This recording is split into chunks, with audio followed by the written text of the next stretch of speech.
Siya, si J. Renz Kilario, isang composer ng mga musika at miyembro ng Filipino Society of Composers, Authors and Publishers. Ayon May pa-birthday pa. pa sa senador, ito raw ang sinabi ni Senyor Aguila sa mga taong kanyang nakumbinsi na sumama sa kanila. Sinabihan niya ang mga tao na sumama sa kanya sa bundok na ang tawag ay kapihan dahil iyon daw ang langit. Lah. At ang hindi sumama sa kanya ay masusunog sa impyerno. Damn. Madami para tayo. As a So, kumusta's mga Igulos? Igulos. Igulos naman. Agilas. So, kumusta's mga Agilas? Naging Agilas na tayo.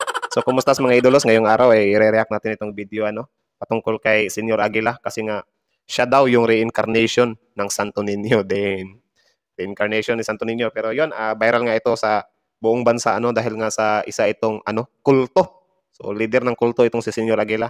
May mga lumalabas pa nga na mga comment ng mga netizen na sabi na mukha daw si Kim Jong-un, para lang daw siyang Majin Buu. Parang ganun yung mga comment pa, mga abdomen pero katuwaan lang yun Di natin yun inaano. Parang, wala lang. Binanggit ko lang din or binasa ko lang din yung mga comment, di ba? So yan, siguro nabalitaan nyo na ito kasi nga sa mga kabulustogan dyan sa Surigao. Surigao ba yan? Correct me if I'm wrong.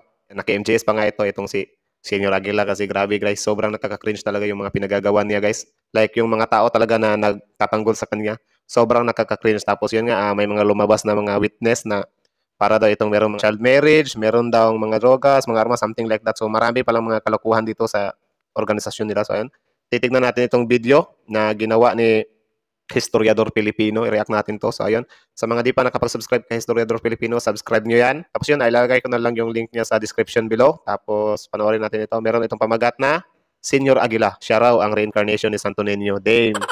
So panonoorin natin ito. At yan, content nyo ng mga ganitong reaction video. May kasama kayong manood, maingay, madaldal, at magbibigayon tayo ng mga opinion dito. Subscribe Francis Daily, click the notification bell, and like this video. So ayun, di na natin patatagalin pa. Baka nakawin pa ng Aguila bars. Kulto. Ganito ay larawan ng isang grupo ng samahan na pinamumunuan ng isang leader na siyang kumukontrol sa desisyon ng kanilang mga miyembro. Kadalasan, ang leader na ito ang nagsasabing siya ang Diyos.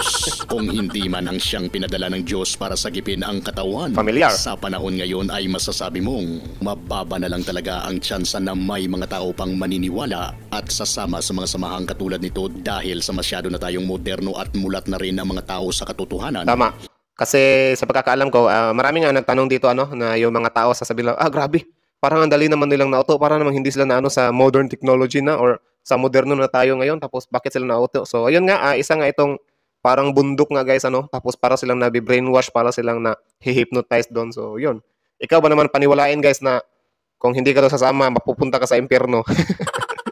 Tapos yun, tuloy. Di din natin sila pwedeng i-judge, di ba, kung naloko sila kasi yun nga, baka nadala sila ng takot. So, tuloy.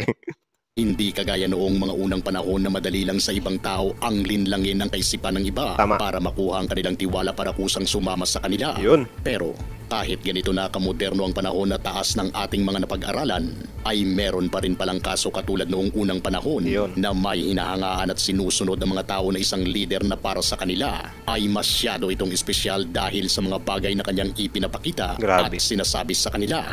Kagaya na lang sa isang bulubunduking lugar na matatagpuan sa Socorro, Surigao del Norte, kung saan ay inakusahan mismo ng senador ng Pilipinas na si Lalo na to, si Senator Risa Hontiveros, pabor to sa mga kababaihan Pinaglalaban niya talaga yung mga rights ng kababaihan Tapos yun, ang mga biktima nga ni Senyor Aguila, Tapos yun, natatawa ako sa pangalang Senyor Aguila talaga.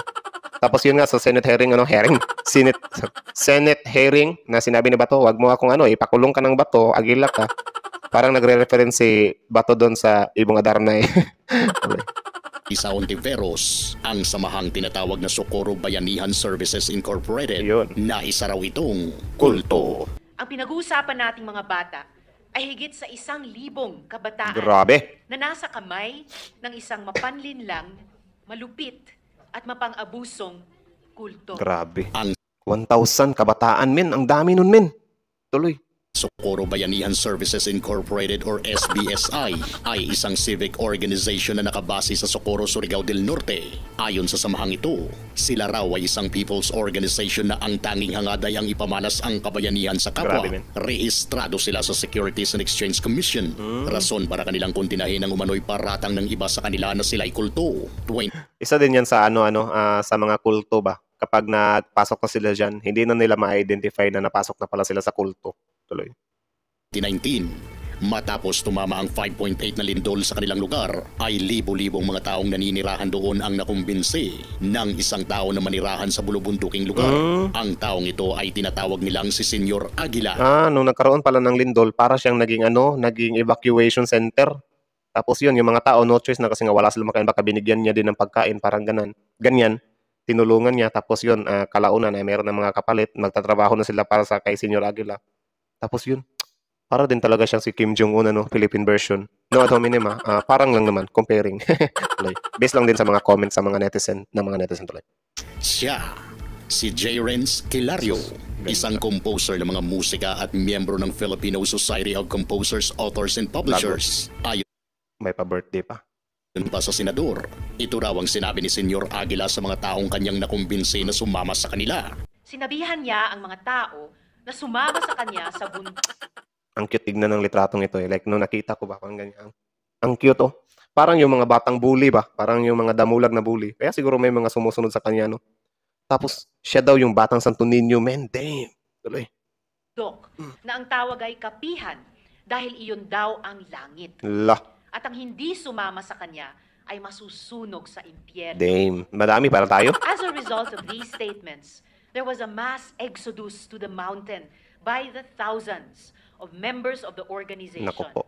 now having all the indicators of a religious cult. At hindi lang po ito mga ordinaryong tao na di nakapag-aral. Kaya nga merong guro. LGU recorded mass resignations Damn. of DepEd teachers Damn. and government employees. Ayon pa sa mga nagkalat ng mga impormasyon, Grabe. Mass resignation, guro. Ang galing magturo ng loko. Damn. Damn. yun, pinaniniwalaan umano ng mga miyembro ng samahan na si Senyor Aguila ang siyang reincarnation ng Santo Niño. Bagay na pinabulaan na naman ng naunang leader ng kanilang samahan na si Mamerto Galanida na siyang dating alkalde ng bayan ng Socorro. Dagdag pa ng dating leader na hindi raw totoo ang mga pinagkakalat ng iba na si Senyor Aguila ang siyang pinaniniwala ang Diyos ng kanilang mga miyembro. Okay. That's mali. Mali po. Kasi I am now 81 years old. I am now in the sunset of my life.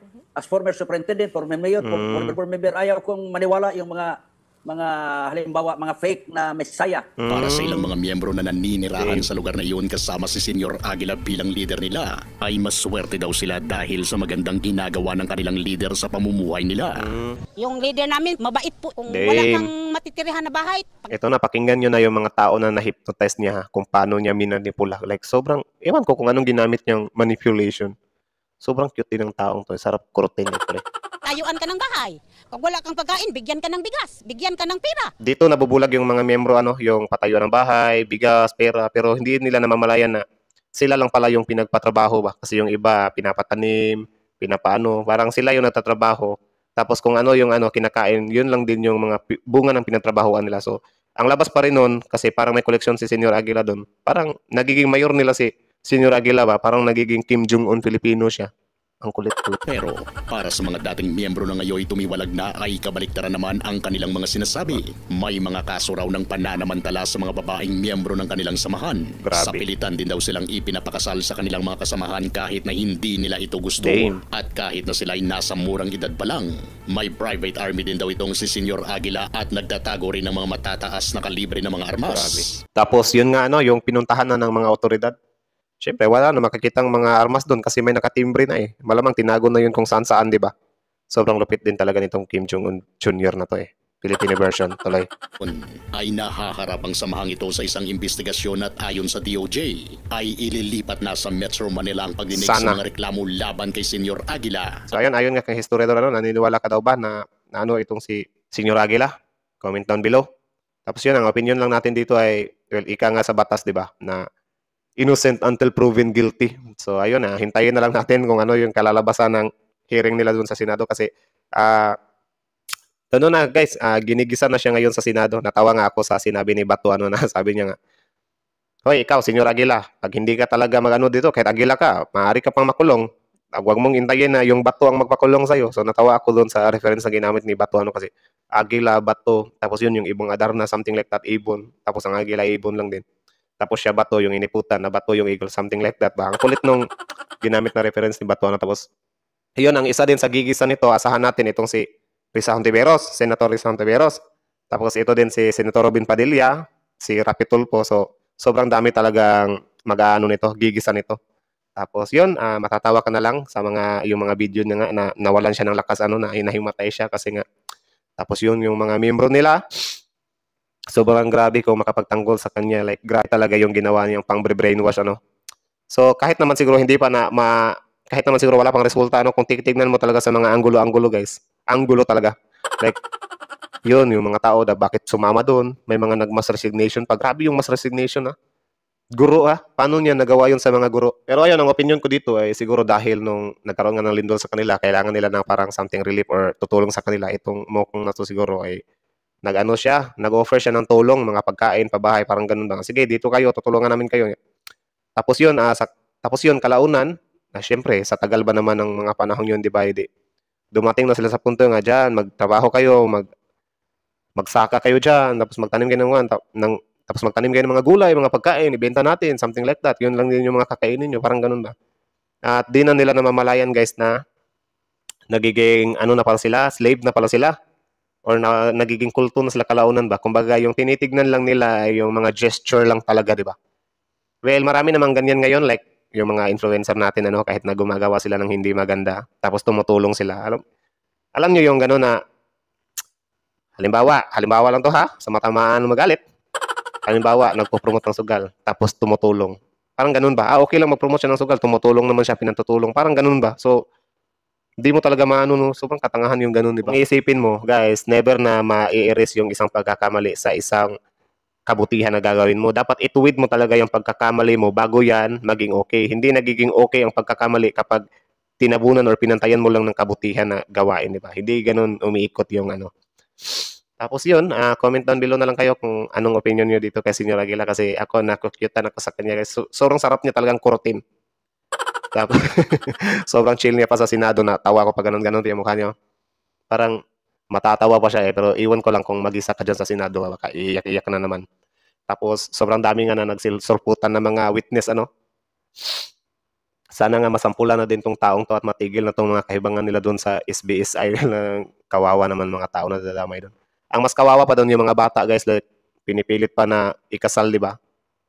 Kakatawa yung mga whistleblower doon So ayun, wala naman siguro whistleblower dyan kung hindi talaga malaking yung mga kababalaghan dyan, di ba? So ayun. At ang isa pa, dagdag natin na yun nga, wala daw silang mga illegal na pero sobrang laki ng pondo nila, guys. May pondo sila para umikot yung pamahalaan nila tapos tanim-tanim lang kasi pinihilalaan kasi nila ito na baka merong mga dyan, mga drogas, mga armas, mga something like that ba. So, di natin alam. Yan yung malalaman natin dyan sa maging resulta ng ginagawa nila dyan sa Senado. Sana nga matigil or ma-reveal na ang lahat ng kalokohan ng taong ito. Hintayin na lang natin yan kung ano man ang maging resulta doon sa Senado. Basta ako excited na ako kung ano man kalabasan nito. Tapos yun, comment down below kung ano ang opinion nyo sa usapin ito. Tapos, yun, good luck sa'yo, Senyor Aguila. Enjoy ka sa huling lipad mo. Kung totoo mo yung mga paratang sa'yo, doon ka sa munti na babagay. So, yan, hanggang dito na lang. Comment down below your opinion about sa usaping ito, at ano yung gusto nyong hatol dito kay Senyor Aguila. Wala, guys, natatawa talaga ako sa taong to Tapos, at the same time, naawa ako dun sa mga bata. So, yun lang. Sana mabigyan ng hustisya ang lahat at may tama, di ba? So, yun. Historiador Pilipino, subscribe nyo yan. Bisitahin nyo yung link niya sa baba. Tapos, yun, kung trip nyo mga ganitong reaction video, don't forget to subscribe and click the notification bell. Francis Daily. At hanggang dito na lang, Francis Daily is out.